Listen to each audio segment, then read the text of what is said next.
Hi there. Now, what I've got here is an example which I would really encourage you to have a go at if you've seen the previous videos in my series on handling Venn diagrams with three sets.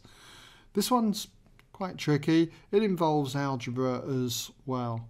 So do try it and fast forward when you've finished just so that you can check your solutions against mine. So what we've got here then is that in a group of 39 students there are 23 girls. All the students were asked if they did maths or physics, and we've got their responses here. And then a couple of questions to answer at the end.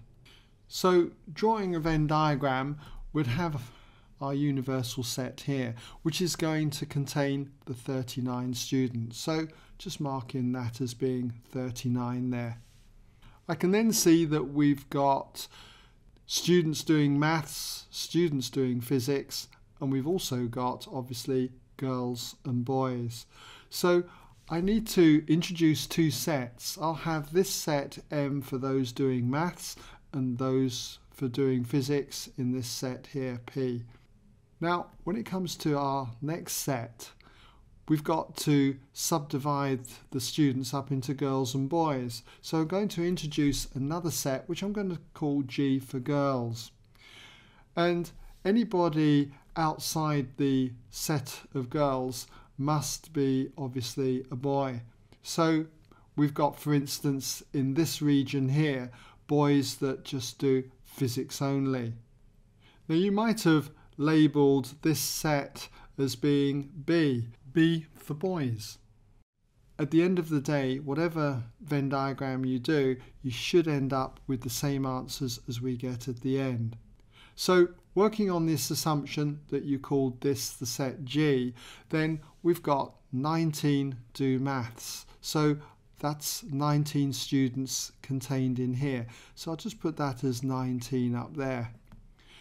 For physics, we've got 16 do physics. And for girls, we know that we've got 23 girls here. So let's put that as 23. Moving on, I can see that 5 boys do maths and physics. So we've got to be outside the girls' set. And for maths and physics, which would normally be these two regions here, because we're dealing with boys, it's got to be in that region there. So 5 boys do maths and physics. Now we've got 9 girls do maths only. So we've got to be within the set for girls, and doing maths only must be this region here. So 9 girls doing maths only. Then we have 1 boy does physics only. So we've got to be outside the girls set, in the physics set here, and so that's got to be 1 in here. 1 boy doing physics only. Now we have 3 girls do maths and physics, which has got to be this central region here. 3 girls doing maths and physics. Now we're told that twice as many boys do not do maths or physics as girls. So I'm going to need to do a little bit of algebra here. So I'm going to let X be placed in here. X being the number of girls that do neither maths or physics. So just defining that, let X be the number of girls that do not do maths or physics. So we know that twice as many boys do not do maths or physics as girls, and so that's got to be this region out here.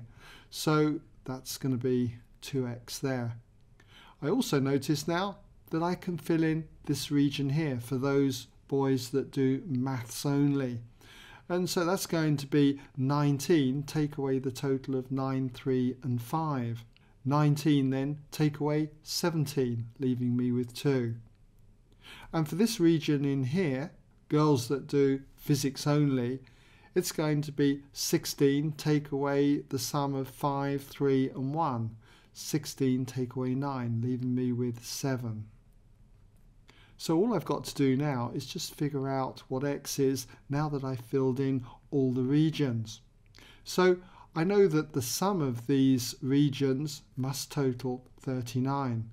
So what we've got here is 2x plus x, so just write it down here, 2x plus x plus the sum of all these red numbers here, which comes to 27.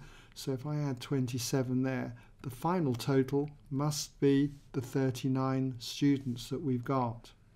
And so we end up with a total of 3x will equal 12, leaving me with x equaling 4. So I can add this to the Venn diagram now. We've got 4 there, and we've got 2 times 4 here, 8 out there. So now I should be able to answer these 2 questions. So for one, how many girls do physics? It doesn't say just physics or only physics, so they could do maths as well. And that's going to be the total then of the 3 and the 7. So we've got 3 plus 7 making 10. And for number 2, how many students do maths or physics only?